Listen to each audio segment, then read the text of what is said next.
Escutatória. Sempre vejo anunciados cursos de oratória. Nunca vi anunciado curso de escutatória. Todo mundo quer aprender a falar. Ninguém quer aprender a ouvir. Pensei em oferecer um curso de escutatória, mas acho que ninguém vai se matricular. Escutar é complicado e sutil. Diz o Alberto Caeiro que não é bastante não ser cego para ver as árvores e as flores. É preciso também não ter filosofia nenhuma. Filosofia é um monte de ideias dentro da cabeça sobre como são as coisas. Aí a gente que não é cego abre os olhos. Diante de nós, fora da cabeça, nos campos e matas, estão as árvores e as flores. Ver é colocar dentro da cabeça aquilo que existe fora. O cego não vê porque as janelas dele estão fechadas. O que está fora não consegue entrar. A gente não é cego. As árvores e as flores entram, mas, coitadinhas delas, entram e caem no mar de ideias. São misturadas nas palavras da filosofia que mora em nós. Perdem a sua simplicidade de existir. Ficam outras coisas. Então, o que vemos não são as árvores e as flores. Para se ver, é preciso que a cabeça esteja vazia. Faz muito tempo, nunca me esqueci. Eu ia de ônibus. Atrás, duas mulheres conversavam. Uma delas contava para a amiga os seus sofrimentos.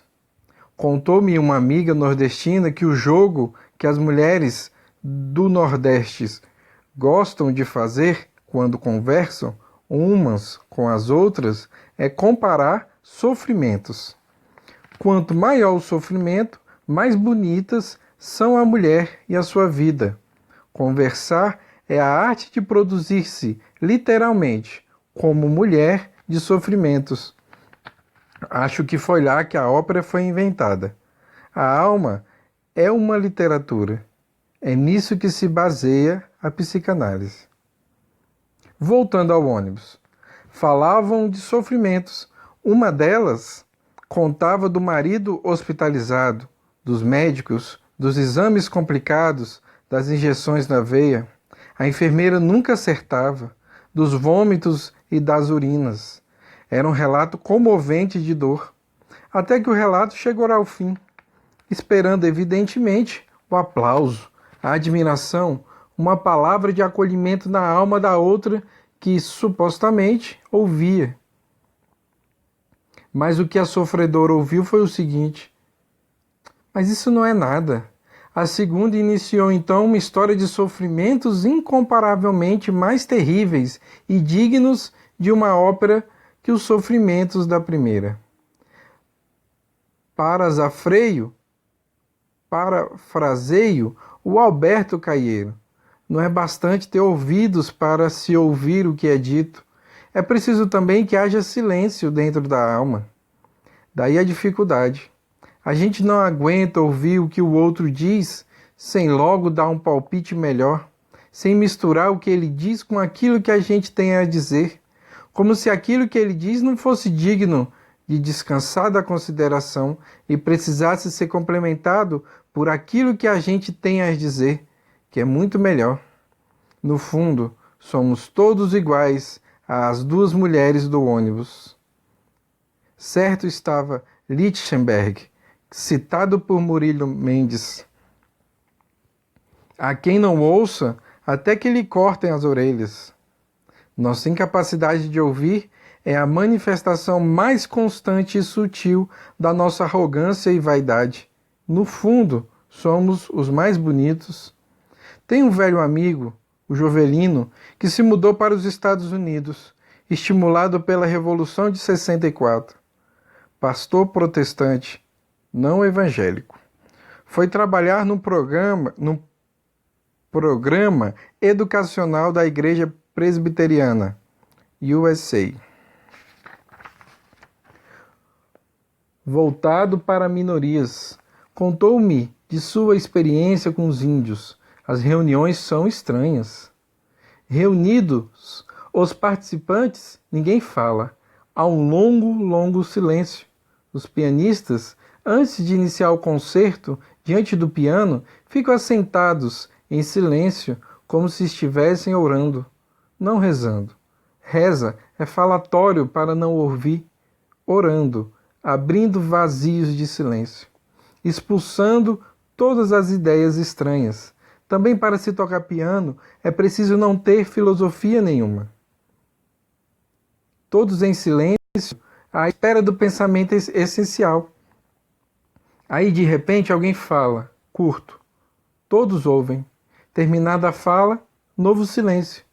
Falar, logo em seguida, seria um grande desrespeito, pois o outro falou os seus pensamentos, pensamentos que julgava essenciais. Sendo dele, os pensamentos não são meus, são-me estranhos.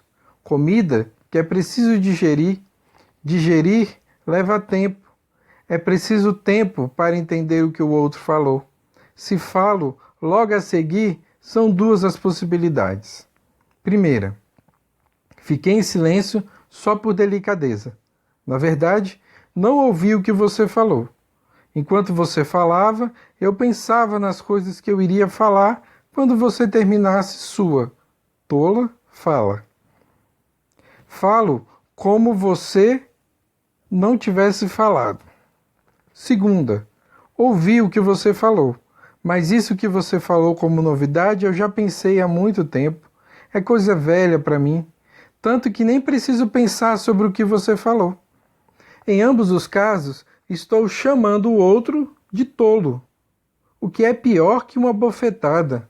O longo silêncio quer dizer, estou ponderando cuidadosamente tudo aquilo que você falou, e assim vai a reunião. Há grupos religiosos cuja liturgia consiste de silêncio. Faz alguns anos, passei uma semana no mosteiro na Suíça, Grand Champs. Eu e algumas outras pessoas ali estávamos para juntos escrever um livro. Era uma antiga fazenda, velhas construções, não me esqueço da água do chafariz, onde as pombas vinham beber. Havia uma disciplina de silêncio, não total, mas de uma fala mínima, o que me deu enorme prazer a refeições. Não tinha a obrigação de manter uma conversa com meus vizinhos de mesa. Eu podia comer pensando na comida. Também para comer é preciso não ter filosofia. Não ter obrigação de falar é uma felicidade. Mas logo fui informado de que parte da disciplina do mosteiro era participar da liturgia 3 vezes por dia. Às 7 da manhã, ao meio-dia e às 6 da tarde. Estremeci de medo, mas obedeci.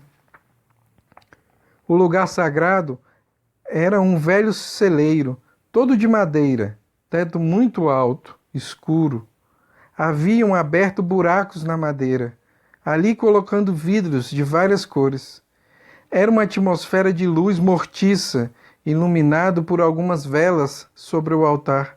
Uma mesa simples com o ícone oriental de Cristo. Uns poucos bancos arranjados em U definiam um amplo espaço vazio